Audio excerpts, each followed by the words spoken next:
let's talk about junior riders. Okay. We're seeing, at least out west, we're very blessed with the stable Crater Hill and the development of their junior rider program, which gets better every year. Yes. Every year. It does. So our question was, Yes. Do you have any advice for junior riders? Do you have advice for junior riders? Yes. I do. They should have steely determination. Yes. Yay. Yes. Passion and conditioning and tenacity. And you find out about yourself as a rider, and you can handle anything, whether it's cold or hot or tack breaks, anything you can handle.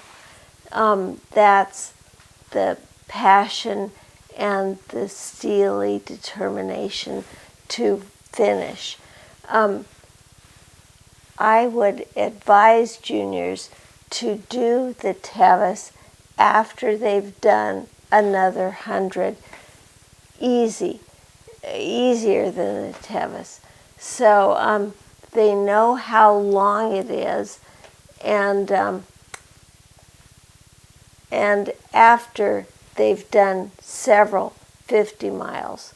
And I would absolutely recommend the educational ride, because statistics show that people who have done the educational ride are more apt to finish Tevis. So I would recommend that. But I think they should pick the Tevis as a personal goal, because you want to do other 100-mile rides, because you want to figure out what works and what doesn't. Yes. That's really important, because what works on a 50 might not work on 100. And can you give an example? I'm thinking because well, just britches fitting. Thank you. Personal comfort. Personal stuff. Just which can ruin a ride completely if it's. And can you change at Tevis? Heather always took a shower at at Forest Hill. Correct. Yes. And Heather Reynolds has won the ride several times. I think 3 as I was counting. Yeah. And her husband Jeremy also has won. Yes. So, 5 times I think now. Yes. Yes. So they're really good at knowing what works and what doesn't. So what I'm hearing is personal care. Yeah. Efficient personal care. The saddle might not work. True. Yeah. And the bridle might not work. Or have you practiced in easy boots? Because you might need an easy boot. We rode Rio with easy boots over the shoes for the first part, getting to Robinson. And then we pulled them after that.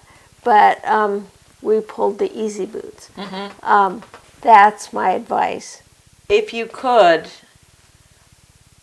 describe how you describe the Tevis, because there are other hundreds which are better to see if you're a 100-mile rider on. Yeah. Step 1, make the change from 50 to 100.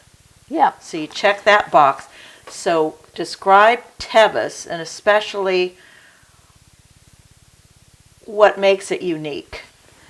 Well, Tevis is unique because you have rocks, you have climbs, and you have heat.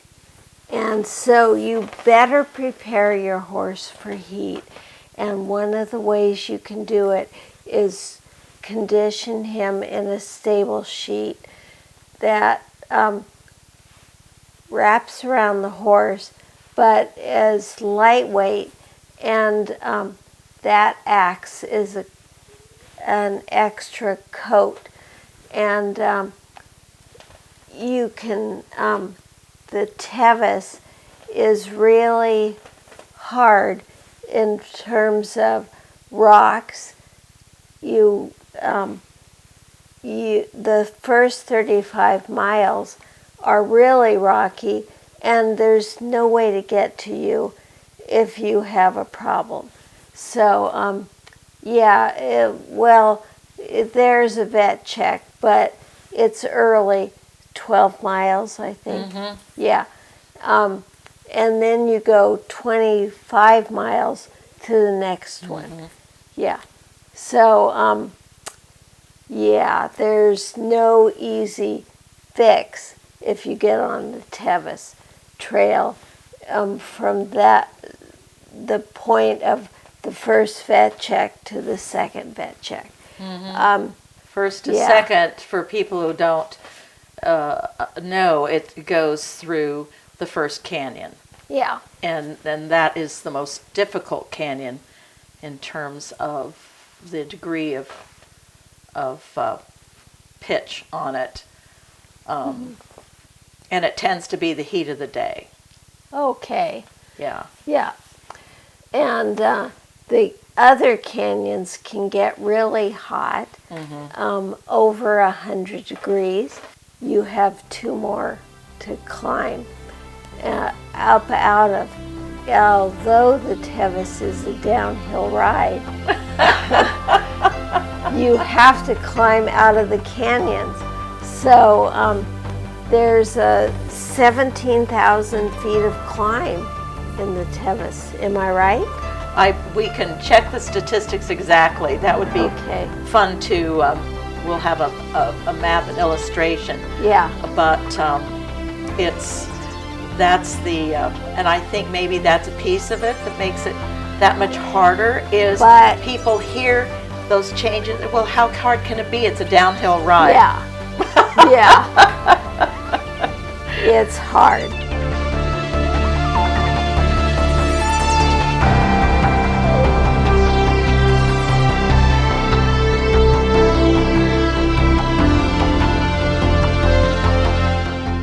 Well, I was going to say for our interview, actually, the pacing's been lovely. Very good. So thank you again.